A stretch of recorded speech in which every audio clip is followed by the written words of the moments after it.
Bismillahirrahmanirrahim. Assalamualaikum warahmatullahi wabarakatuh.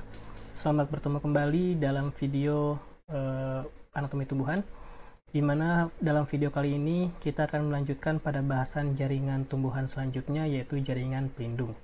Ya, dan sebelumnya mungkin Anda bisa subscribe channel ini dan dukung channel ini terus untuk membuat video-video yang mudah-mudahan bisa bermanfaat untuk Anda semua. Dan kita langsung saja bahas tentang jaringan pelindung pada tumbuhan, ya. Jadi ada berapa macam jaringan pelindung pada tumbuhan?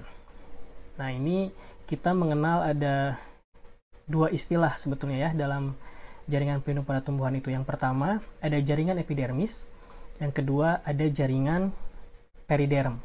Ya, jadi dua-duanya ini adalah jaringan pelindung. Epidermis biasanya dia masih melindungi suatu tumbuhan yang muda atau mau ke dewasa, tapi untuk yang periderm biasanya dia khusus melindungi tumbuhan yang sudah sangat dewasa sekali atau sudah sangat tua, ya. Nah, itu adalah macam-macam jaringan pelindung. Oke, apakah pada hewan dan manusia juga ditemukan jaringan epidermis? Jadi apakah kulit kita yang terluar ini, apakah ini sudah bisa dikatakan jaringan epidermis?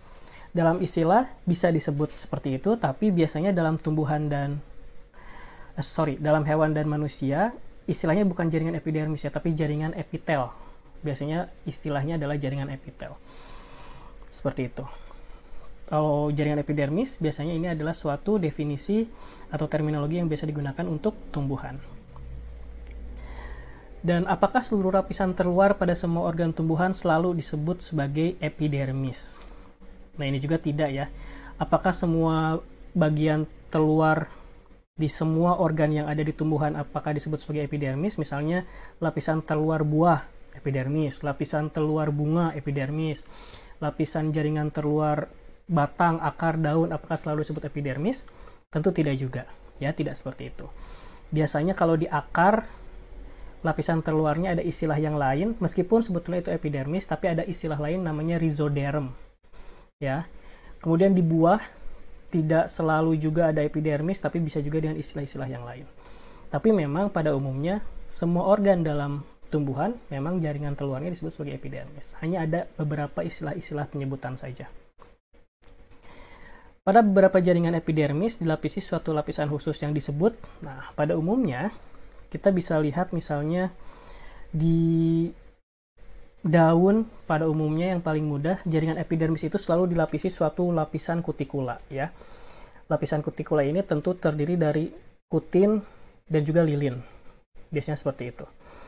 Nah, tapi tidak juga, ada beberapa lapisan epidermis yang lapisannya itu tidak selalu kutikula. Ada juga lapisan-lapisan yang lain. Contoh, saya akan coba tampilkan satu fenomena yang menarik di tahun berapa ya, ini sekitar tahun 2008 atau 2009 mungkin, di pertengahan itu ada suatu berita, kita bisa dengarkan dulu. Jangan terpesona oleh apel yang ranum, karena kadang kita lihat, wah kilat sekali apelnya, jadi rasanya pengen beli, tetapi tadi saya akan coba beli apel di Carrefour. Nah, di sini saya akan buktikan bahwa apel itu kadang ternyata kilat karena bukan benar-benar segar, tetapi sudah dikasih lilin. Contohnya seperti ini.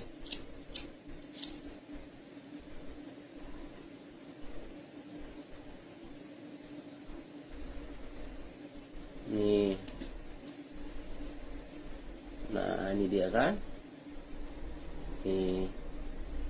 Ini lilinnya, kelihatan kan? Jadi untuk teman-teman saya yang suka beli apel, pastikan dulu apelnya itu benar-benar ada lilin atau tidak. Nah, kalau saya sih sering beli apel, nih apelnya ada lilinnya. Untuk pembuktiannya itu adalah dibakar dulu sama api, baru kikis. Ini sangat banyak banget loh lilinnya. Boleh sih kita beli apel, tetapi kita harus kupas terlebih dahulu. Jangan hanya makan mentang-mentang dicuci kulitnya itu banyak vitaminnya. Jangan salah. Nah, jadi Oke, saya stop ya. Jadi dalam kasus ini sempat booming sebetulnya ketika Facebook waktu itu sangat banyak yang menggunakan.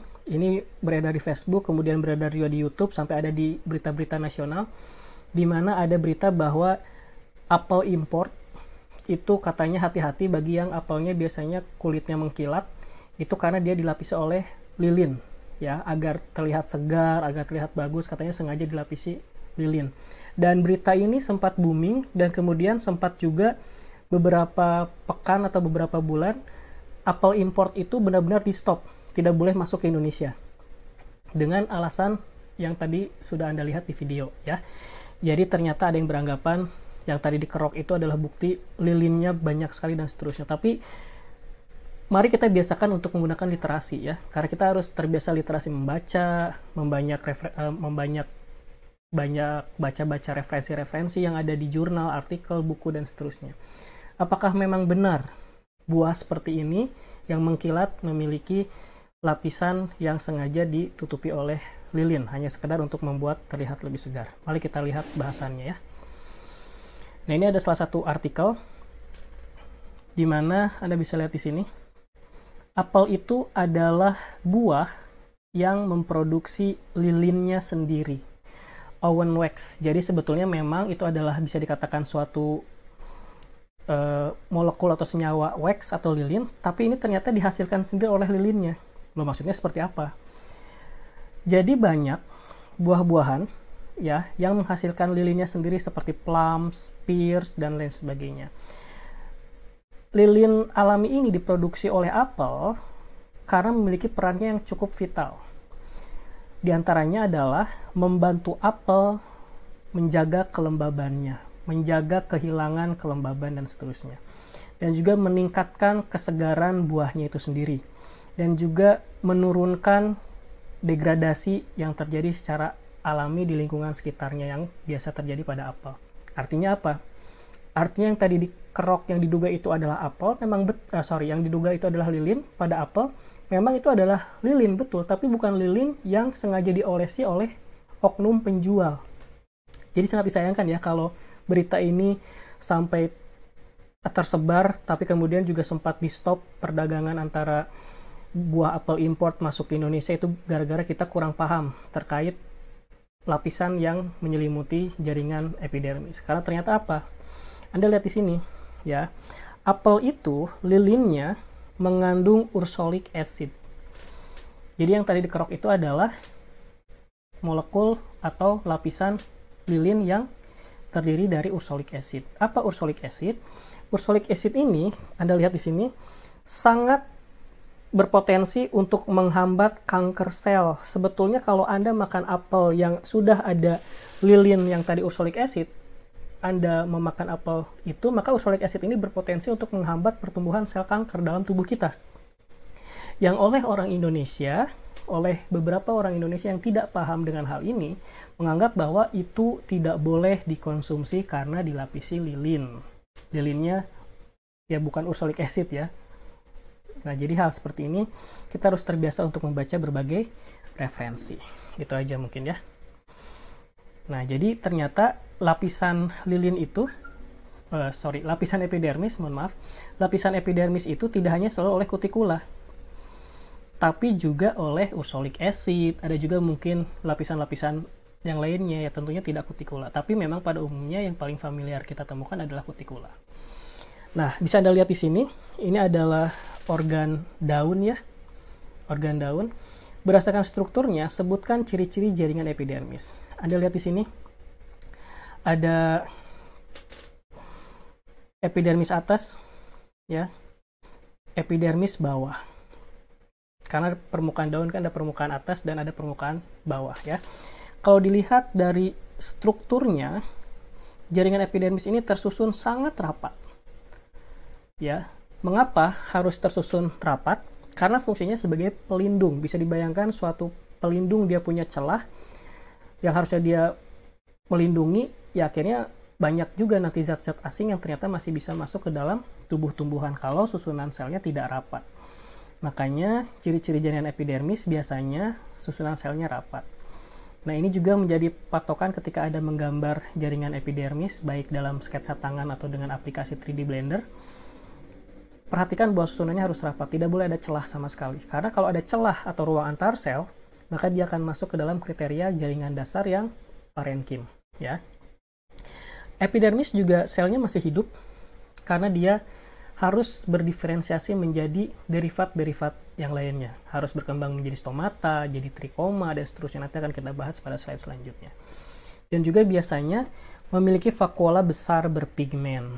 Umumnya ya, apalagi kalau epidermisnya di daun, makanya kita bisa lihat ada daun yang berwarna-warni, rhodis color, permukaan bawah atasnya bisa warna hijau, ungu, dan seterusnya. Bahkan di era tren sekarang, semakin menarik warna daun, biasanya itu memiliki nilai jual yang tinggi juga. Karena apa? Karena itu adalah epidermisnya yang punya vakuola berpigmen. Ya, balik lagi ke bahasan sebelumnya, pigmen adalah non-protoplasma. Vakuolanya adalah protoplasma. Nah, selain dari itu juga ciri-ciri jaringan yang lain untuk epidermis adalah umumnya tidak memiliki plastida, kecuali pada sel penutup stomata. Biasanya ada plastida ya, yaitu kloroplas. Oke, sedikit mengulang, kloroplas adalah protoplasma, sedangkan non-protoplasmanya adalah pigmen klorofil, gitu ya. Nah, kemudian untuk tumbuhan-tumbuhan yang mesofit, biasanya epidermis dilapisi oleh selulosa. Kalau xerofit, biasanya untuk tumbuhan-tumbuhan di lingkungan yang cukup panas dan kering, biasanya epidermis dilapisi oleh kutin atau kutikula ya. Jadi lapisan-lapisan seperti ini juga tergantung tumbuhannya berada di habitat seperti apa. Baik. Nah, berdasarkan strukturnya, sebutkan juga fungsi dari jaringan epidermis. Karena tadi kita sudah tahu bahwa strukturnya rapat, berarti fungsinya salah satunya adalah sebagai pelindung. Tapi lebih dari itu, tentu epidermis juga ada derivat-derivatnya atau turunan-turunannya, ada stomata, trikoma, dan seterusnya. Berarti dia punya fungsi-fungsi lebih dari hanya sekedar sebuah pelindung saja. Misalnya sebagai pencegah kekurangan air, karena biasanya epidermis mengandung kutikula. Dan juga pencegah kerusakan mekanis, karena biasanya susunannya yang rapat dan kuat, biasanya itu juga menjadi fungsi dalam mencegah kerusakan. Dan selain itu juga penahan suhu udara yang tidak stabil, ya, penahan serangan hama. Biasanya kalau epidermisnya sudah menjadi trikoma, kemudian juga ketika epidermisnya berdiferensiasi menjadi stomata, maka biasanya fungsinya menjadi pertukaran gas atau transpirasi dan lain-lain, ya. Itu fungsi-fungsi jaringan epidermis. Dan masih banyak fungsi yang lainnya kalau kita melihat derivat-derivatnya. Oke, secara ontogeni, berasal dari mana jaringan epidermis dan periderm? Karena tadi jaringan pelindung kan ada dua ya, ada epidermis, ada periderm. Kalau epidermis, kita sudah paham bahwa dia berada di meristem apikal, yaitu protoderm. Kalau periderm, dia berasal dari meristem sekunder atau meristem lateral, yaitu dari cambium gabus. Mungkin agak sedikit tidak terbayang, ini flashback dari video sebelumnya yang menjelaskan tentang jaringan meristem. Saya akan jelaskan lagi ulang di sini ya. Anda lihat di sini ada meristem apikal di ujung batang dalam hal ini, tapi apikal tidak hanya di ujung batang ya, ada di ujung akar juga, di ujung daun juga ada, dan seterusnya. Nah, meristem apikal ini tentu dia dari meristem primer. Ya, jadi meristem primer, ada meristem apikal yaitu di ujung, dan di meristem apikal ini ada protoderm. Nah, lihat yang di sekitar sini ya, lapisan luar ini adalah protoderm. Artinya, protoderm ini nanti akan berkembang menjadi epidermis. Berarti epidermis secara ontogeni berasal dari protoderm yang ada di meristem apikal, yang ada di meristem primer. Kalau periderm itu kan berkembang dari cambium gabus, ya, di mana cambium gabus itu ke arah luar membentuk gabus atau velum atau cork istilah lainnya, ke arah dalam membentuk veloderm yang nanti akan dibahas di slide periderm khusus ya. Nah, untuk yang periderm ini berasal dari meristem lateral, meristem samping, di mana kita tahu meristem lateral berdasarkan asalnya adalah meristem sekunder. Ya, jadi kalau kita lihat epidermis dan periderm ini secara ontogeni kalau ditelusuri berasal dari sumber yang berbeda, ya. Nah, di sini juga Anda bisa lihat ada epidermis atas, epidermis bawah, dan ini kalau Anda lihat ada palisade, ada spons, berarti ini adalah organ daun, ya. Kita sudah paham ini adalah organ daun.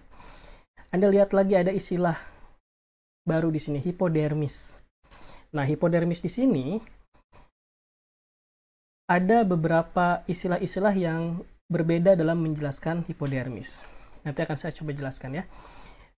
Beberapa artikel diantaranya mencoba mengaitkan bahwa hipodermis itu adalah jaringan pelindung juga.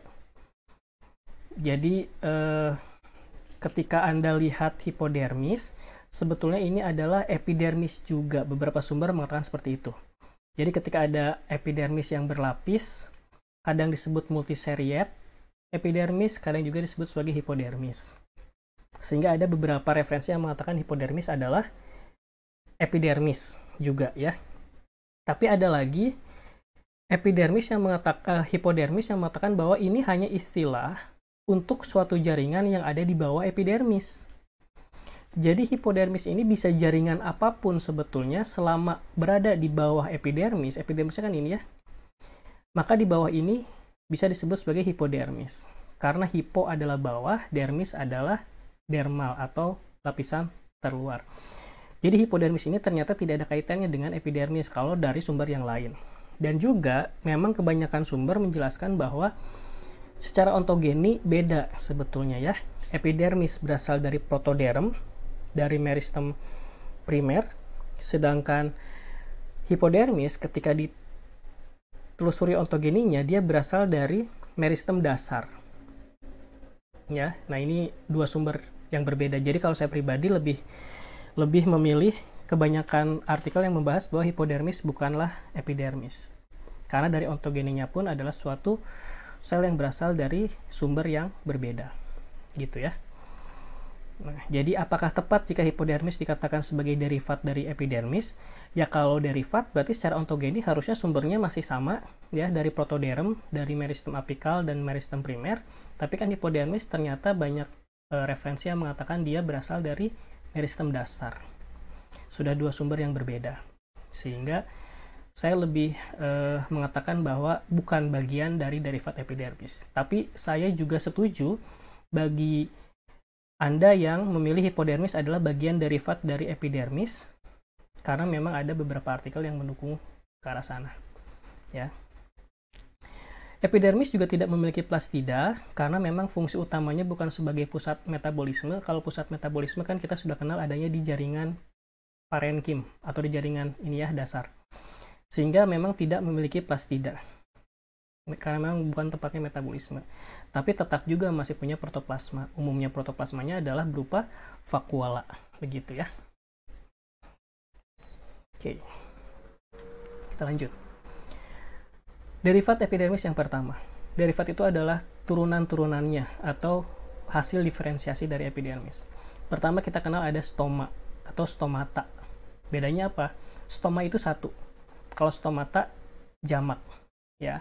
Jadi kalau banyak disebutnya stomata, tapi kalau kita cuma menunjuk satu, maka disebutnya sebagai stoma saja.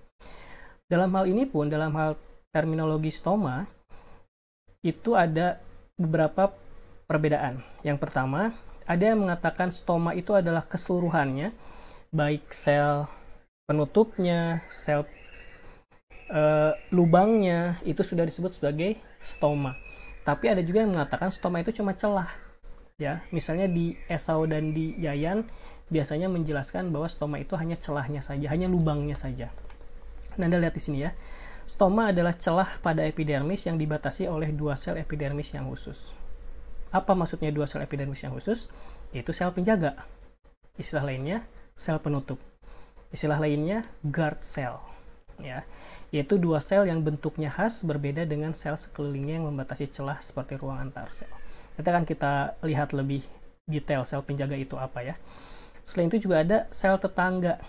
Jadi sel tetangga ini adalah sel epidermis yang berdekatan dengan sel penjaga. Kita coba cek, ya. Nah, yang ini namanya sel penutup atau sel penjaga. Ada dua ya, sel penutup, sel penjaga atau guard cell. Anda lihat di sini guard cell. Dan biasanya guard cell ini memiliki kloroplas. Makanya di awal tadi biasanya epidermis tidak punya plastida, tapi khusus epidermis yang berdiferensiasi menjadi guard cell ini, dia akan punya plastida yang umumnya kloroplas. Selain dari itu, sel-sel epidermis lain yang ini, sel-sel epidermis lain yang ini yang langsung bersentuhan dengan sel penutup disebut sebagai sel tetangga. Ya, disebut sebagai sel tetangga. Jadi syarat sel tetangga ini adalah epidermis yang langsung bersentuhan dengan sel penutup. Sel tetangga ini biasanya bahasa Inggrisnya adalah subsidiary cell. Paham sampai sini ya? Kita balik lagi ke awal. Nah, jadi stoma ini hanya ini saja. Stoma ini hanya lubangnya. Stoma ini hanya lubangnya. Ya, itu kalau Anda menggunakan referensi dari Esau dan Yayan hampir mengatakan stoma adalah lubang.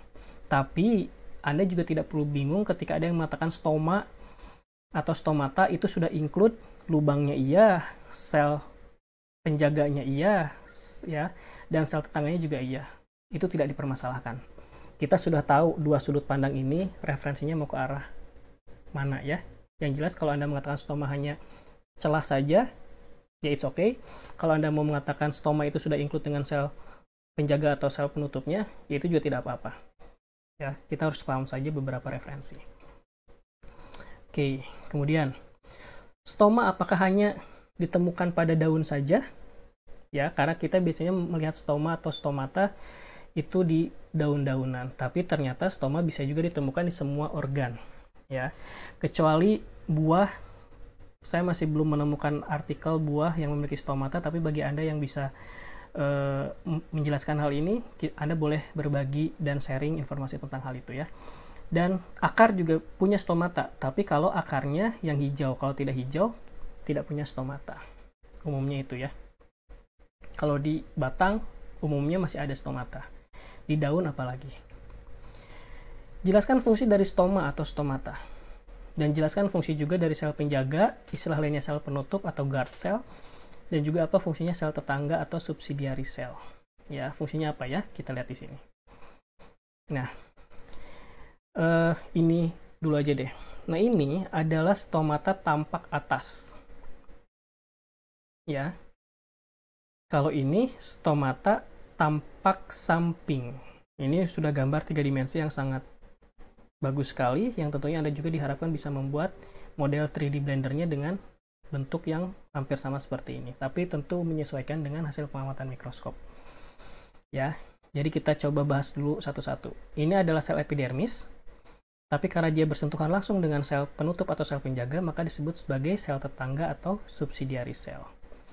Ini adalah sel penutup atau sel penjaga atau guard cell, punya kloroplas, punya klorofil, dan ini adalah intinya. Ini juga intinya, berarti ini adalah sel hidup ya, epidermis kan memang sel hidup. Kemudian ini porusnya atau lubangnya atau stomanya juga. Ya, itu dia. Oke. Nah, jadi apa sih fungsi sel penutup, guard cell atau sel penjaga? Anda lihat di sini. Ini adalah kondisi ketika sel penutupnya atau sel penjaganya membuat lubang porusnya terbuka. Ya. Sedangkan yang ini kondisi di mana sel penjaga atau sel penutupnya membuat porusnya tertutup. Artinya ada tekanan turgor di sini. Berarti sel penjaga atau sel penutup ini atau guard cell ini fungsinya adalah untuk membuka dan menutupnya porus pada stomata. Ya. Kalau kita menganggap istilah stomata itu sudah include dengan sel tetangganya ya atau dengan sel penutupnya. Nah, jadi ketika tekanan turgor sel penutup ini membesar atau mengecil, maka itu akan menyebabkan lubangnya juga atau porosnya juga akan membuka atau menutup. Nah, hal ini juga dibantu oleh sel tetangganya. Nah, ini kan sel tetangga. Nah, mengapa ini dikatakan sel tetangga? Karena ini adalah sel epidermis yang langsung bersentuhan dengan sel penutup. Nah, Anda lihat di sini ya.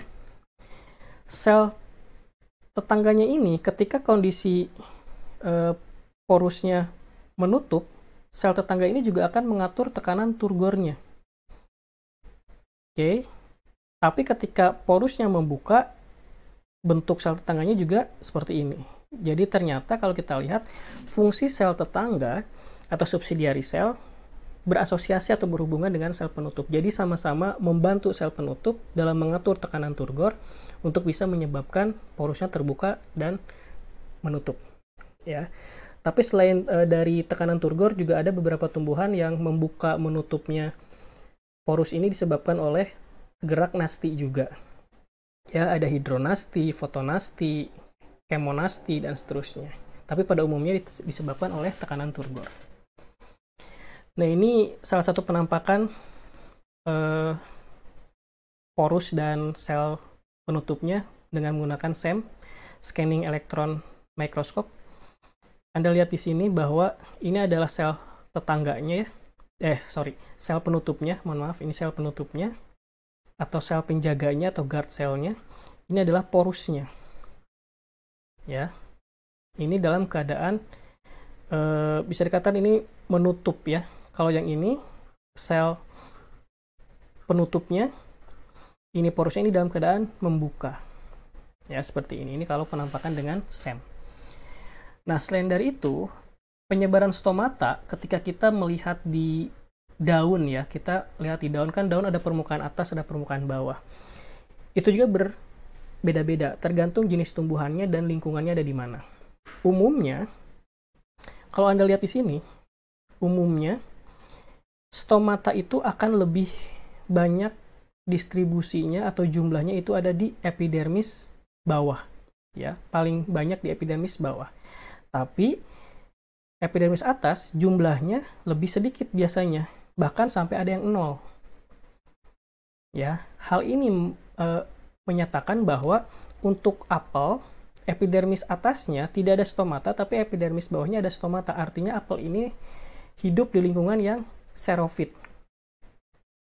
Artinya stomata di atas benar-benar ditiadakan, tapi diperbanyak stomata di bawah. Karena apa? Kalau lebih banyak yang di atas, berarti ini akan menyebabkan transpirasi yang berlebihan ketika kondisi lingkungannya ada di xerofit, ya.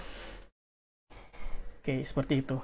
Jadi makanya mengapa stomata lebih banyak ada di bawah, itu untuk mengatur penguapannya, ya, mengatur transpirasinya. Karena kalau di atas lebih banyak, biasanya akan menyebabkan penguapan yang terlalu berlebihan. Seperti itu ya. Nah, kemudian jenis stomata berdasarkan letak stomata terhadap epidermis. Stomata juga ada macam-macamnya.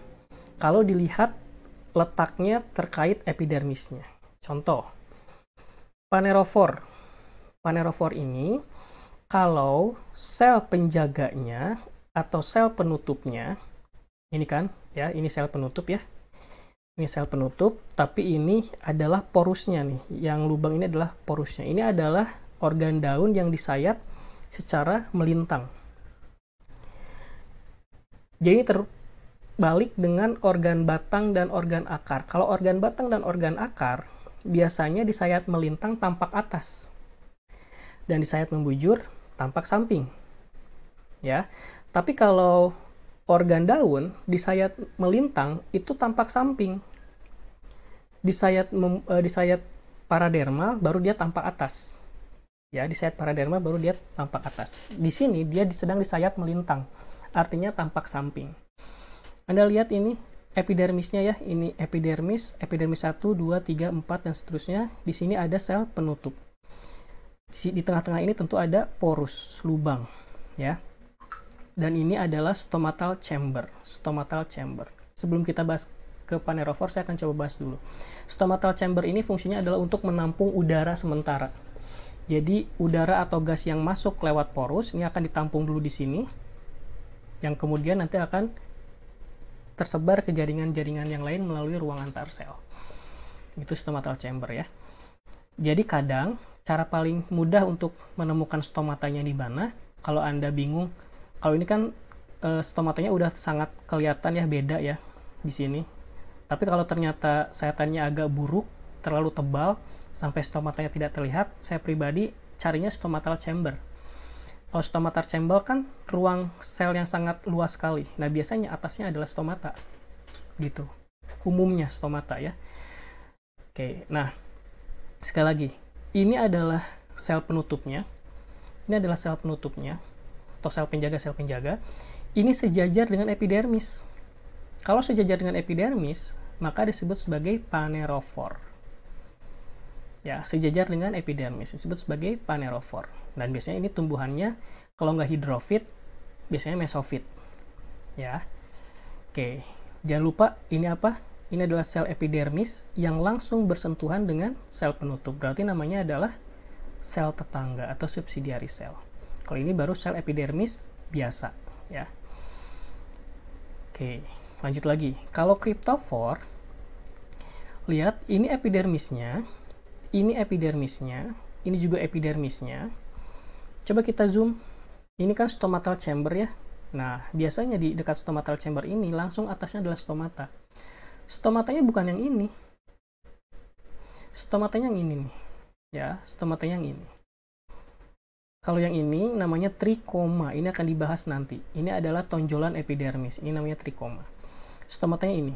Nah, yang hitam sebelah kiri, yang hitam sebelah kanan, ini namanya sel penutup. Atau sel penjaga atau guard cell. Dalam saat ini, lubangnya tidak terlihat, si porusnya tidak terlihat, berarti porusnya dalam keadaan tertutup. Ya. Dan ini juga epidermis, tapi epidermis ini berlekatan langsung dengan sel tetangga. Artinya ini dengan sel penjaga. Artinya epidermis ini disebut sebagai sel tetangga. Ini juga sel tetangga. Nah, ini epidermisnya. Ini juga epidermisnya sebetulnya ya, ada 2 lapis epidermis di sini. Ada 2 lapis. Tapi karena Anda lihat stomatanya ada di bawah epidermis, yaitu dia bisa dikatakan tenggelam ya, ada di bawah ya, karena epidermis terluarnya kan ini, dia ada di bawah epidermis, berarti namanya cryptophore. Istilah lainnya, terminologi barunya sunken.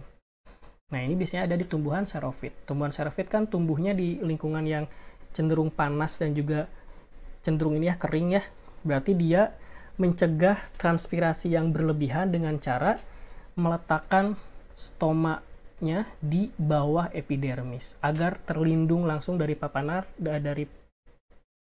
sinar matahari. Bahkan juga dilindungi oleh trikoma sebagai payungnya. Nah, itu ada di cryptophore ya. Oke. Itu adalah jenis stomata berdasarkan letaknya terhadap epidermis. Sekarang ada juga jenis stomata berdasarkan asal selnya atau berdasarkan ontogeni. Apa aja? Yang pertama ada mesogenous, ada perigenous, ada mesoperigenous. Kalau mesogenous itu biasanya sel penjaga dan sel tetangga berasal dari sel yang sama. Tapi kalau sel penjaga dan sel tetangga tidak berasal dari sel yang sama, disebut perigenous. Kalau beberapa sel tetangga dan beberapa sel penjaga ada yang berasal dari sel yang sama, ada juga yang tidak berasal dari sel yang sama, disebut mesoperigenous. Kira-kira bisa nggak ya kalau kita lihat di mikroskop, kemudian kita menyimpulkan bahwa, oh ini mesogenous, ini perigenous, ini mesoperigenous? Nggak bisa ya, karena kita untuk bisa menentukan jenis ini berdasarkan asal-muasal selnya, itu harus ditelusuri secara ontogeni. Jadi kalau pengamatan mikroskop, kita tidak bisa menentukan hal ini. Ya, tapi untuk cryptophore yang panerophore tadi masih bisa ditentukan dengan pengamatan mikroskop. Kemudian, selain dari itu, sebutkan jenis stomata berdasarkan bentuk, letak, dan jumlah sel tetangga. Nah, berarti kita sudah punya 3 pengelompokan stomata. Yang pertama, stomata berdasarkan letaknya dengan epidermis. Yang kedua, stomata berdasarkan asal muasal sel tetangga dan sel penutupnya. Yang ketiga sekarang adalah jenis stomata berdasarkan bentuknya, letaknya, dan jumlah sel tetangganya. Ada apa aja nih? Yang pertama ada anomositik. Ya, anomositik. Anomositik ini kalau jumlah sel tetangganya yang mengelilingi sel penjaga tidak bisa dibedakan dengan sel epidermis lainnya. Misal, nih, anomositik. Saya akan coba zoom dulu ya. Ini adalah sel penutup atau sel penjaga. Ini adalah sel penutup atau sel penjaga. Yang lubang ini namanya porus. Tentu ini adalah epidermis. Ini adalah epidermis. Lihat di sini. Epidermis yang bersentuhan langsung dengan sel penutup, maka disebut sebagai sel tetangga. Dalam hal ini sel tetangganya ada 1, 2, 3, 4. Dan ini adalah sel epidermis yang lain. Paham ya sampai sini ya? Nah, kita lihat karakteristik yang anomositik. Kalau sel tetangga yang mengelilingi sel penjaga jumlahnya tidak tentu, misalnya yang ini ada yang dikelilingi 4, 1, 2, 3, 4. Ini 1, 2, 3, 4. Mungkin juga nanti stomata yang lain dikelilingi oleh 3, misalnya 3 sel ini tetangga. Ada juga yang 5 mungkin. Kalau jumlah sel tetangganya tidak tentu jumlahnya, bisa anomositik. Selain itu juga, sel tetangga ini, kalau dibandingkan dengan sel epidermis yang lain, tidak bisa dibedakan. Bentuknya hampir sama. Lihat ya. Sel epidermis ini, sel tetangga ini sekarang, sama nggak sih bentuknya dengan ini? Sama aja ya. Mirip-mirip aja ya. Jadi agak sulit dibedakan. Nah, itu sudah pasti masuk anomositik. Biasanya ada di Malvaceae, Cucurbitaceae, dan seterusnya. Kalau anisositik, jumlah sel tetangganya harus selalu 3. Wajib selalu 3. Lihat. Nah, sel penutup, lubang ini porus ya, jangan lupa. Ini adalah sel tetangga, karena epidermis ini bersentuhan langsung ya dengan sel penutupnya. Ini juga sel tetangga, ini juga sel tetangga. Lihat, 1, 2, 3. Yang ini juga 1, 2, 3. Ya, 1, 2, 3. Yang ini juga 1, 2, 3. Selalu 3. Kalau selalu 3 jumlah sel tetangganya, sudah pasti dia anisositik. Dan anisositik ini juga kadang sel epidermis dengan sel tetangga yang lainnya agak sulit dibedakan. Bentuknya agak mirip-mirip juga. Misal, sel tetangga ini ya, sel tetangga ini dengan epidermis yang ini juga kan mirip-mirip aja ya, dengan epidermis ini juga sama-sama aja. Terkadang seperti itu, tapi wajib 3. Harus selalu 3. Kalau jumlahnya tidak tentu, anomositik. Oke, biasanya di Nicotiana, Solanum, Sedum, dan seterusnya. Untuk yang lainnya ada diasitik. Kalau diasitik, jumlahnya harus 2. Jumlahnya harus 2. Contoh, sel penutup atau sel penjaga atau guard cell, ini juga sel penutup. Ini lubangnya, porus ya. Anda mau bilang ini stoma juga nggak apa-apa. Ini porus. Sel tetangganya yang langsung berdekatan kan ini ya, 1 dan 2. Berarti ini adalah sel tetangga. 1 dan 2. Ini bukan sel tetangga karena dia tidak berdekatan langsung dengan sel penutup. Berarti hanya 2 sel tetangga. Nah, ini sudah pasti diasitik. Selain itu, syarat diasitik selain jumlahnya 2, letaknya tegak lurus terhadap poros panjang sel penjaga. Tegak lurus itu misalnya kalau saya coba gambar ya, mudah-mudahan gambarnya bisa jelas. Katakanlah ini adalah sel penutupnya. Ini sel penutupnya. Ya, ini sel penutup, ini sel penutup. Kalau ini adalah porusnya. Oke. Sel tetangganya kan di sini. Ya, sel tetangganya ini, sel tetangganya juga ini. Saya sedang mencoba mencuplik yang ini nih. Oke, saya sedang mencoba mencuplik yang ini sekarang. Nah, harus tegak lurus porosnya terhadap sel penjaga. Lihat sumbu sel penutupnya kan di sini nih. Sumbu sel penutupnya di sini, ya. Oke, sumbu sel penutupnya. Yang ini juga sumbu sel penutupnya di sini. Ya. Sedangkan sumbu perbatasan antara sel tetangganya ada di sini, sumbu perbatasannya nih. Nah, ya. Oke. Artinya di sini tegak lurus. Tegak lurus porosnya. Ingat, sumbu poros untuk epidermisnya di sini. Ya, sumbu porosnya. Sedangkan sumbu sel tetangganya yaitu ada di perlekatannya seperti ini. Berarti kalau seperti ini kan harusnya dia tegak lurus. Nah, berarti ini sudah pasti diasitik. Ini pasti diasitik. Oke. Kalau parasitik, poros panjang sel penjaganya sejajar. Lawannya dari ini. Ya. Coba kita hapus dulu. Oke, kita hapus yang ini. Oke, kita hapus yang ini. Kita fokus dulu ke yang parasitik. Kita coba zoom yang parasitik. Sel tetangganya, sel penutupnya dulu ya. Sel penutupnya ini. Ya, sel penutupnya ini. Ini juga sel penutup. Yang hitam porus. Sel penjaganya yang mana? Sel penjaganya yang ini nih. Sel penjaga, mohon maaf. Sel tetangga. Sorry ya, sel tetangga yang ini. Sel tetangga yang ini. Coba kita cuplik sekarang ya. Mengapa ini dikatakan sejajar? Oke. Ini kita coba tarik. Kita pindahkan ke sini. Kita coba perbesar. Berarti dalam hal ini sel penutupnya seperti ini. Sel penutupnya juga seperti ini ya. Ini adalah porusnya. Oke, ini adalah porusnya. Sel tetangganya, dia ada di samping juga di sini nih. Sel tetangganya juga di sini. Cuma 2. Sel tetangganya cuma 2. Karena yang berlekatan langsung dengan sel penjaganya hanya 2 epidermis ini. Berarti sel tetangganya cuma 2. Dan kita coba tarik sumbunya. Sumbu poros yang sel penjaga atau sel penutup kan di sini. Ya. Ini juga sel penjaga, sel penutupnya juga di sini. Sama kan dengan ini. Karena memang letaknya sejajar. Nah, berarti dalam hal ini dia sejajar. Ya, tidak tegak lurus. Tidak seperti ini, tapi dia sejajar seperti ini. Itu masuk parasitik. Oke, mudah-mudahan bisa dipahami ya. Ini masuk ke parasitik. Nah, selain itu, selain anomositik, anisositik, parasitik, diasitik, ada juga aktinositik, ada juga ada juga siklositik. Macam-macam. Tapi biasanya yang paling umum yang ini, yang 4 ini yang paling umum. Nah, pembagian ini, istilah-istilah ini, anomositik, anisositik, parasitik, dan seterusnya, hanya terjadi pada tumbuhan dikotil. Ya, hanya terjadi penggolongan ini pada tumbuhan dikotil saja. Kalau di monokotil tidak ada istilah itu. Di monokotil langsung berdasarkan jumlah.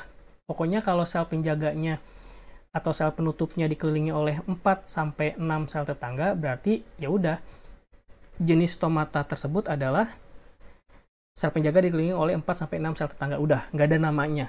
Langsung gitu aja. Atau jenis sel penjaga dikelilingi oleh 4-6 sel tetangga yang 2 bentuknya bundar, lebih kecil dan terdapat di ujung penjaga. Udah, gitu aja. Tidak ada istilah lainnya. Itu kalau monokotil. Ya, itu kalau monokotil. Oke. Jadi, sebetulnya untuk bisa mengelompokkan jenis stomata berdasarkan sel tetangganya, baik berdasarkan jumlah sel tetangganya, letak sel tetangganya, yaitu berdasarkan poros sumbunya, dan penutupnya, harus tahu dulu ini monokotil atau dikotil. Kalau dikotil, baru Anda punya hak untuk menggolongkan ke anomositik, anisositik, parasitik, diasitik. Tapi kalau dia monokotil, Anda nggak boleh bilang anomositik, anisositik, diasitik, dan parasitik. Ya, jadi seperti itu ya. Jadi harus tahu dulu dia dikotil atau monokotil. Oke. Nah, selain dari stomata, derivat epidermis yang kedua adalah trikoma. Trikoma itu berupa tonjolan epidermis ke arah luar ya. Ada yang bersel 1 berarti uniseluler, ada juga yang bersel banyak berarti multiseluler. Ada yang punya sekret atau kelenjar dan ada yang tidak bersekret. Biasanya terdapat pada bagian permukaan luar tubuh tumbuhan, tapi terkadang ada juga di biji ya. Fungsinya umumnya adalah untuk melindungi terhadap gangguan dari luar. Bisa melindungi dari herbivore agar tidak dimangsa, dan juga untuk mengurangi penguapan. Yang seperti tadi Anda lihat di cryptophore yang stomatanya dia tenggelam di bawah, itu kan dipayungi oleh trikoma ya. Berarti trikoma di sini fungsinya adalah untuk mengurangi transpirasi yang terjadi. Ada juga pada akar, trikoma ini akan berdiferensiasi menjadi rambut akar yang akan menyerap garam-garam mineral dari dalam tanah. Itu ya, fungsinya bervariasi. Oke. Oh ya, satu lagi tambahannya. Mohon maaf ya. Kita coba flashback lagi ke stomata, mohon maaf. Stomata itu bentuknya juga ada macam-macam. Ya, ada yang bentuknya ginjal. Ginjal itu biasanya ada di tumbuhan Amaryllidaceae. Ginjal itu yang dilihat adalah sel penutupnya. Kita flashback lagi ke stomata ya, sebelum kita masuk ke trikoma. Ini kan sel penutupnya nih, ini sel penutupnya. Kalau sel penutupnya seperti ini biasanya disebut sebagai stomata bentuk ginjal. Ya. Nah, ini penampakan mikroskop aslinya. Ini sel penutupnya, ini sel penutupnya, ini porus, ini sel tetangga, ini sel tetangga. Nah, kira-kira dari letak ini jenis stomatanya apa dan seterusnya. Tapi ini bentuknya ginjal ya. Kalau yang bentuknya halter, Anda lihat nih, sel penutupnya ini nih. Ini sel penutup kiri, ini sel penutup kanan. Porusnya ini yang putih di tengah. Ini sel tetangganya, ini sel tetangganya. Bentuknya memanjang dan ramping. Ini halter.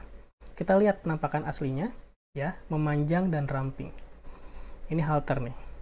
Nah, kalau ini sel tetangganya, ini sel tetangganya. Jadi bentuk stomata ini dilihatnya langsung dari sel penutup atau sel penjaga. Lihat ya, yang ini menggembung seperti kacang almond mungkin, atau seperti ginjal di sini, di teori-teori sebutnya seperti ginjal, kalau ini seperti halter. Itu ya, itu tambahan stomata. Dan ini biasanya ada di Gramineae atau rumput-rumputan. Oke, kita lanjut ke trikoma. Kita balik lagi ke trikoma.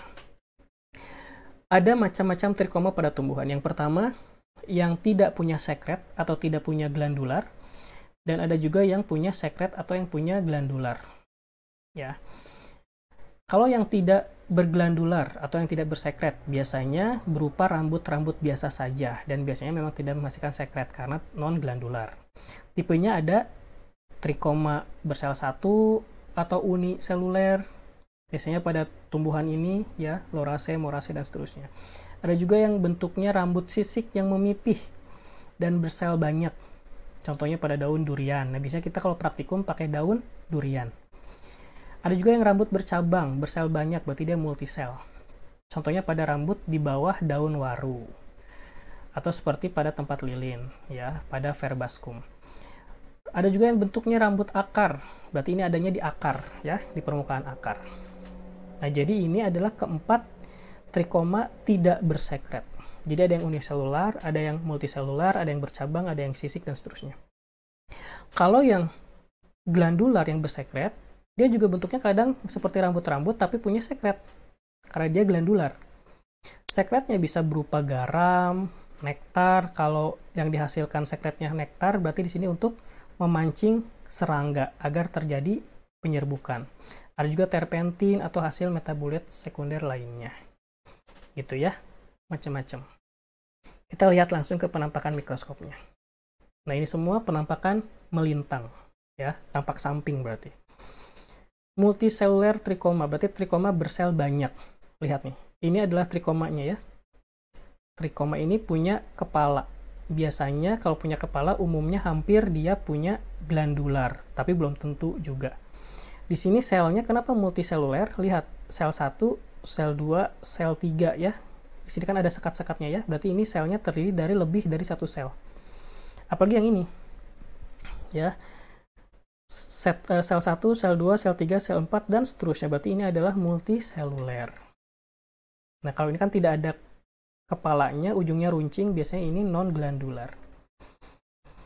Kalau yang uniseluler, lihat yang ini.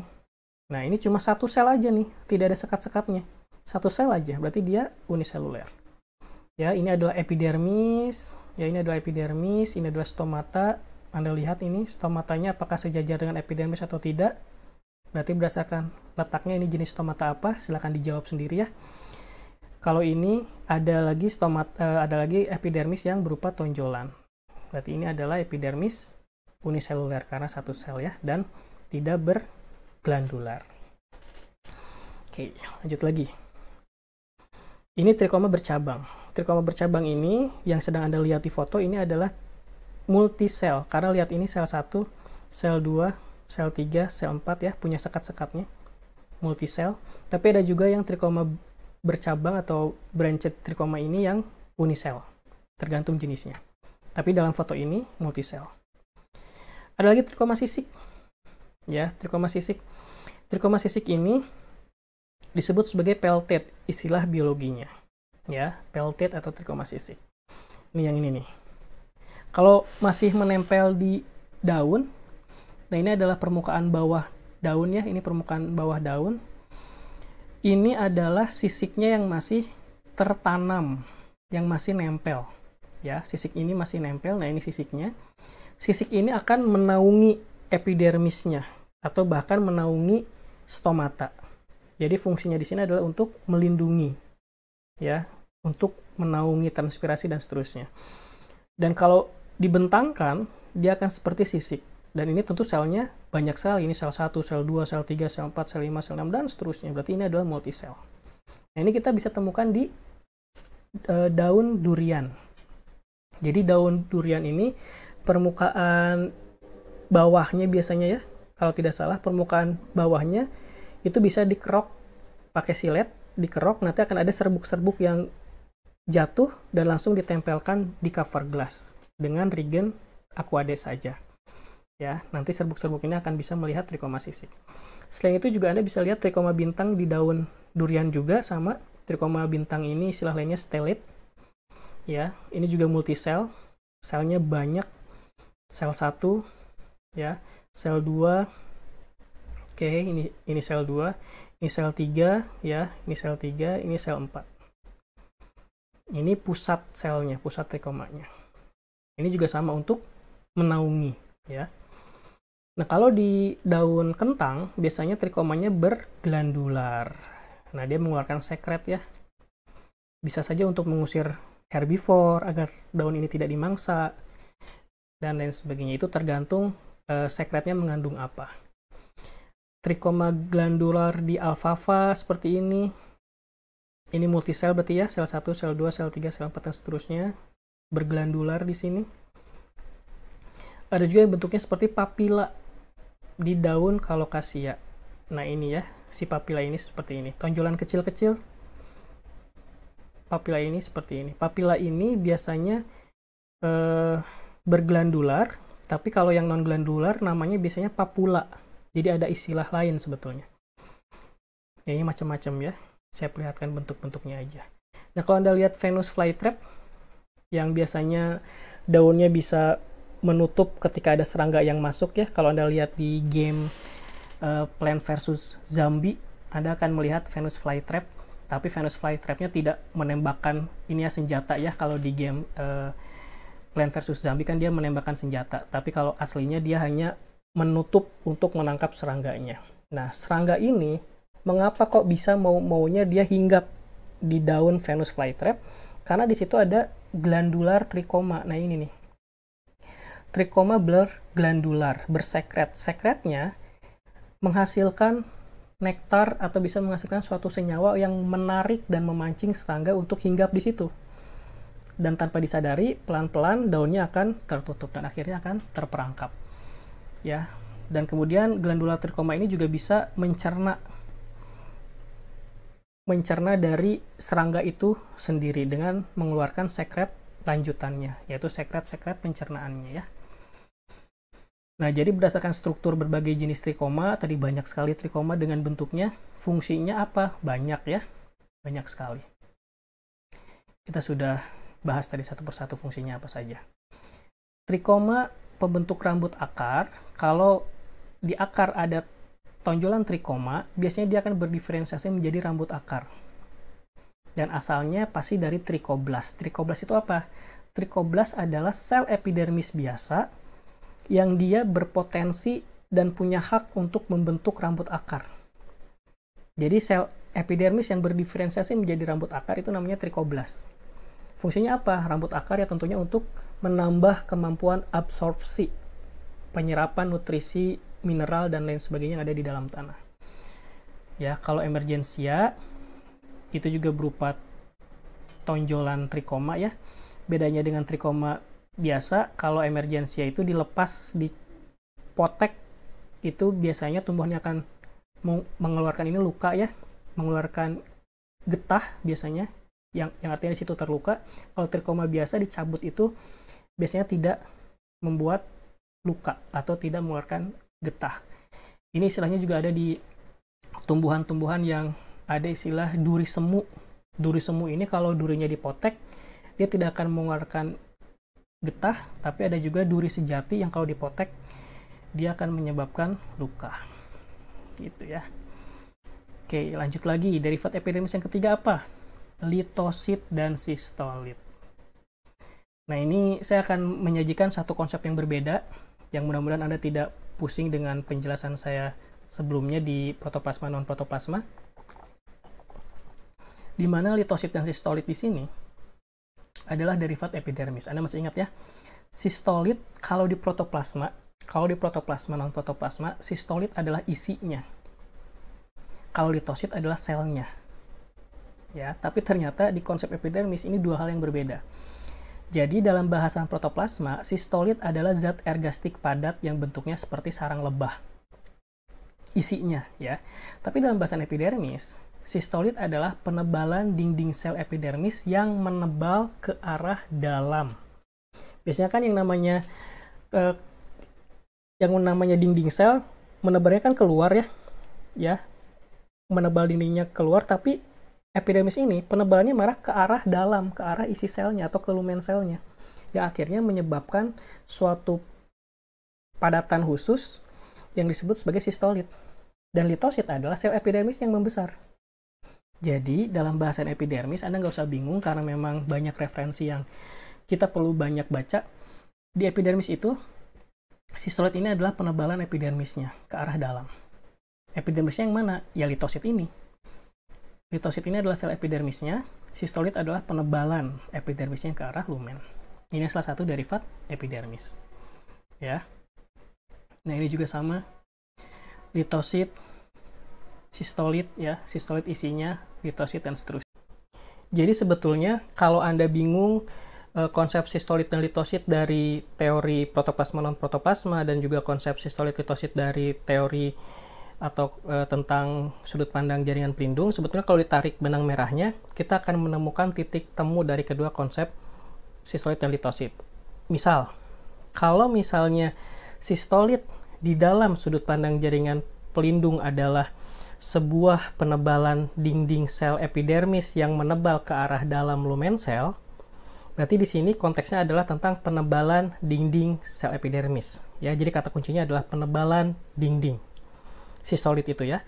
Sedangkan dalam konsep protoplasma non-protoplasma, Anda masih ingat bahwa yang namanya dinding sel itu termasuk ke dalam non-protoplasma. Karena dia adalah hasil metabolit ya. Protoplasmanya apa? Vesicle Re. Jadi vesicle Re menghasilkan dinding sel.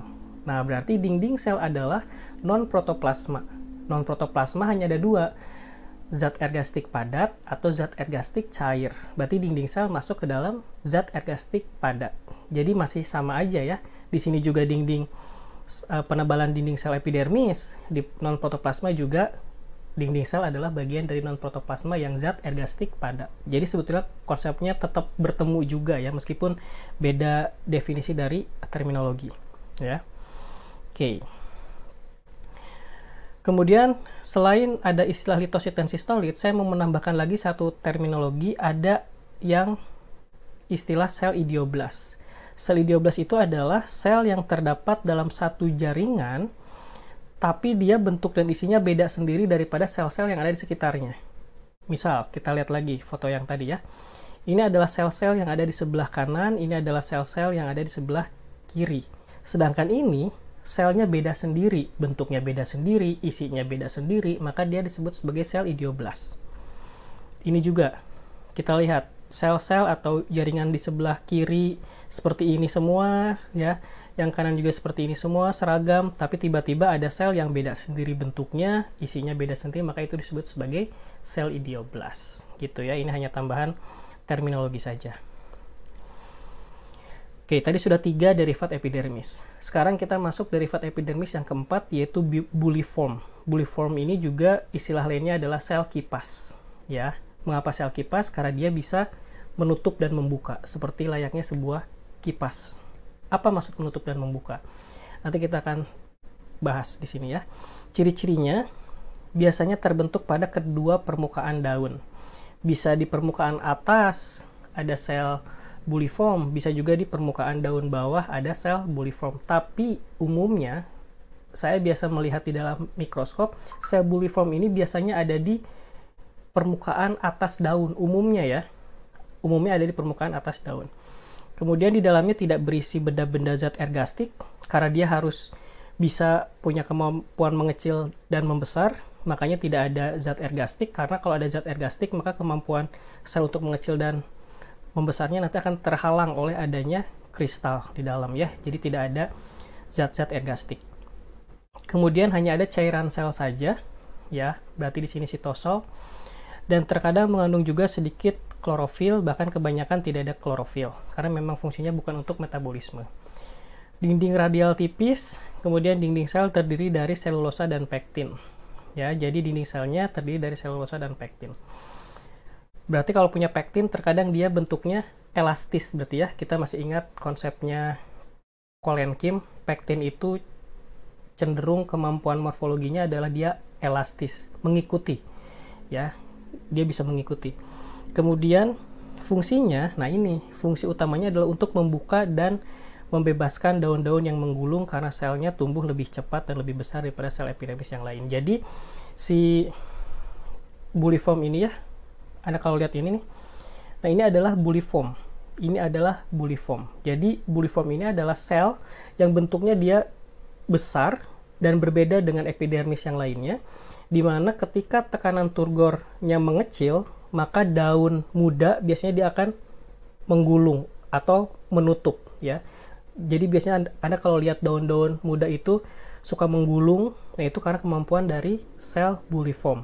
Karena dia mampu mengatur tekanan turgornya untuk membesar dan mengecil. Tapi kalau buliformnya membesar, nah dalam hal ini dia membesar dan tidak mengecil, berarti daunnya nanti akan terbuka seperti ini ya. Dan biasanya ada di monokotil. Ya, biasanya ada di monokotil. Nah, ini buliform. Jadi kalau Anda lihat ini epidermis ya. Ini seperti biasa trikoma. Ini epidermis. Ini epidermis bawah. Ya, ada stomata juga. Stomata karena di sini jumlahnya lebih dari satu, berarti pakai istilah jamak stomata. Dan ini ada sel epidermis yang besar sendiri. Nah, ini adalah derivat epidermis, yaitu sel kipas atau buliform. Jadi dia mampu membuka dan menutup daun muda biasanya ya. Oke. Jadi kadang seperti yang tadi saya katakan, buliform bisa digunakan sebagai tanda bahwa epidermis tersebut adalah epidermis yang ada di permukaan atas. Tapi ini pada umumnya, artinya terkadang ada juga buliform yang ada di permukaan bawah. Oke. Derivat epidermis yang ke selanjutnya, yang tadi ke berapa ya? Keempat, berarti ini harusnya ke-5. Mohon maaf, salah penomoran ya. Derivat epidermis yang kelima itu filamen. Filamen ini adalah epidermis yang jumlahnya sangat banyak sekali. Ya, jadi bisa dikatakan multiple epidermis ya. Epidermis berlapis banyak. Jadi epidermis tidak hanya ini saja, tapi dari sini sampai ke sini, meskipun ini selnya berbeda, kalau epidermis yang paling luar selnya lebih kecil, tapi epidermis yang bawah selnya besar-besar seperti parenkim, tapi ini susunannya sangat rapat. Ya, susunannya sangat rapat sehingga ini adalah ciri khas dari parenkim. Bedakan dengan hipodermis. Ya. Bedanya adalah memang dari struktur agak sama, tapi hipodermis ontogennya dia dari meristem dasar. Kalau filamen ontogeninya dia dari protoderm. Nah, karena epidermis juga dari protoderm, filamen juga dari protoderm, maka jika saya mengatakan filamen adalah derivat dari epidermis, baru ini masuk akal, karena berasal dari sel yang sama. Tapi kalau hipodermis dikatakan sebagai derivat epidermis, menurut saya tidak tepat dari segi ontogeni, karena selnya juga berasal dari sel yang berbeda. Ya, nah jadi ini adalah filamen, dan biasanya ditemukan pada akar anggrek ya. Akar anggrek seperti ini. Oke. Nah, jadi seperti ini. Jadi epidermis untuk yang berlapis ini, filamen ini, mengapa bisa terbentuk banyak sekali? Karena pembelahan yang paling aktif adalah periklinal. Ya, periklinal itu adalah ke samping. Ya, periklinal. Makanya bentuknya pipih-pipih. Oke. Seperti itu. Ya meskipun memang ada yang antiklinal ke atas dan ke bawah, tapi biasanya yang paling aktif itu adalah periklinalnya. Kalau ke atas ke bawahnya hanya menambah lapisan, tapi kalau ke kiri dan ke kanan itu menambah jumlah baris selnya. Itu ya, biar lebih kuat. Yang terakhir periderm. Periderm di sini saya tidak mengatakan itu adalah derivat epidermis, ya. Mengapa? Nanti akan saya jelaskan alasannya. Periderm itu terdiri dari 3 macam jaringan. Jaringan yang pertama adalah cork cambium. Cork cambium ini istilah lainnya adalah cambium gabus. Istilah biologinya adalah velogen. Ingat, velogen dari meristem lateral atau samping. Meristem lateral atau samping adalah meristem sekunder. Paham sampai sini ya? Nah, si cambium gabus atau velogen ini aktif membelah ke arah atas dan aktif membelah ke arah bawah. Kalau ke atas, dia akan membentuk cork. Cork ini adalah velum. Istilah lainnya velum, ya. Kalau ke bawah, dia akan membentuk veloderm. Yang coklat muda ini adalah cork atau velum. Yang warna agak kehijauan ini adalah veloderm. Nah, lama-kelamaan, seiring perkembangan tumbuhan ini, tumbuhan kan dia dari muda, dewasa, dan akan menjadi sangat tua ya. Nah, seiring perkembangannya menuju ke arah dewasa dan menuju ke arah tua, epidermisnya dianggap sudah tidak mampu lagi melindungi tubuh dari si tumbuhan itu. Karena sudah sangat terlalu besar, kuat, dan terlalu tua, maka epidermis dianggap terlalu lemah untuk melindungi dirinya sendiri. Oleh karena itu, lama-kelamaan epidermis akan ditanggalkan, akan dilepaskan, atau istilah lainnya akan dibuang lah ya. Nah, dan kemudian cambium gabus ini atau si velogen ini, dia akan semakin aktif menambah corknya atau aktif menambah velumnya. Tapi kalau si velodermnya cenderung masih stabil. Tapi corknya akan semakin tumbuh ya. Nah, si cork cambium dan veloderm ini atau velum, velogen dan veloderm ini ketiga-tiganya disebut sebagai periderm. Kadang ada juga yang bilang kayu. Ada juga yang bilang ritidom. Kalau dia sudah ditanggal ya. Kalau Anda lihat kayu-kayu yang mengelupas itu namanya ritidom. Itu adalah periderm yang sudah ditanggalkan, sudah saking tuanya dia akan ditanggalkan juga. Nah, jadi periderm itu ini, ketiga ini ya. Nah, misal Anda masih ingat epidermis itu adalah derivatnya salah satunya adalah stomata. Stomata fungsinya adalah untuk pertukaran gas. Di batang juga ada stomata, karena batang juga perlu adanya pertukaran gas atau untuk transpirasi. Ya, jika epidermisnya ditanggalkan atau dilepaskan karena tumbuhannya sudah terlalu tua, pasti stomatanya juga akan lepas. Oke, stomatanya akan lepas, sehingga si epidermisnya akan diganti oleh periderm yang jauh lebih kuat. Tapi bagaimana dengan kebutuhan tumbuhan itu untuk tetap melakukan pertukaran gas? Karena kan si epidermisnya dilepaskan, berarti stomatanya juga akan ikut dilepaskan. Sedangkan tumbuhan tetap harus punya kebutuhan untuk pertukaran gas atau untuk transpirasi. Gantinya akan dibuatkan lentisel. Lentisel ini adalah sebuah lubang, ya, sebuah lubang atau celah yang terbentuk dari ritidom yang membuka. Jadi ketika ritidom ini ada yang membuka, maka celah ini disebut sebagai lentisel. Lentisel ini adalah pengganti stomata pada epidermis. Nah, jadi pertukaran gas masih tetap bisa dilakukan meskipun tumbuhannya sudah tua. Ya, nah ini corknya, si velumnya, ya. Kemudian velogennya yang di bawah ini, velogen yang di bawah, ya, yang bentuknya agak pipih-pipih. Velodermnya yang bawahnya lagi. Oke, jadi veloderm, velogen, dan cork atau velum ini ketiga-tiganya disebut sebagai periderm. Gitu ya. Informasi. Jaringan epidermis dan periderm memang keduanya adalah jaringan pelindung. Tapi periderm bukanlah derivat epidermis. Mengapa?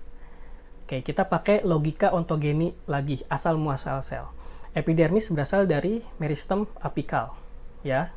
Biasanya ada di protoderm, dan itu adalah meristem primer kan.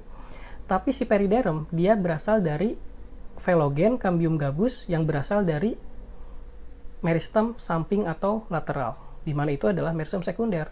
Jadi dua hal ini asal muasalnya berbeda, mana mungkin bisa dikatakan sebagai sebuah derivat ketika asal muasalnya berbeda. Nah, itu alasannya ya. Nah, periderm tidak hanya ada di batang, tapi juga ada di daun. Misalnya pada sisik pelindung tunas. Kalau Anda lihat sisik pelindung tunas, silahkan googling saja gambarnya seperti apa. Itu akan keras juga ya. Nah, itu juga dilapisi oleh periderm. Dan kebanyakan monokotil tidak dibentuk periderm. Umumnya kebanyakan monokotil tidak dibentuk periderm, kecuali roystonea atau palem-paleman. Jadi, meskipun memang tidak dibentuk periderm pada umumnya, tapi ada juga yang dibentuk periderm. Jadi, biologi ini sifatnya apa ya? Sifatnya adalah tentatif, tergantung kondisi habitat dan juga faktor-faktor yang lain. Jadi makanya belajar anatomi tumbuhan akan membuat kita semakin berpikir fleksibel karena konsepnya tidak stagnan ya. Nah, pada akar juga ada periderm, tapi istilahnya polyderm. Tapi mau bilang periderm juga tidak apa-apa, ini hanya istilah lebih spesifik saja. Nah, jadi itu ya. Jadi itu adalah bahasan kita hari ini, itu tentang jaringan pelindung. Jadi silakan Anda pahami sekali lagi tentang penjelasan ini. Jika ada yang ingin ditanyakan, Anda bisa berikan komentar langsung di channel YouTube di bawah, di kolom komentar, atau Anda bisa langsung memberikan komentar di Trello atau juga di LMS yang lainnya. Ya, semoga video ini bermanfaat, dan jangan lupa juga dukung terus video ini dengan subscribe channel ini dan like. Ya, terima kasih. Assalamualaikum warahmatullahi wabarakatuh.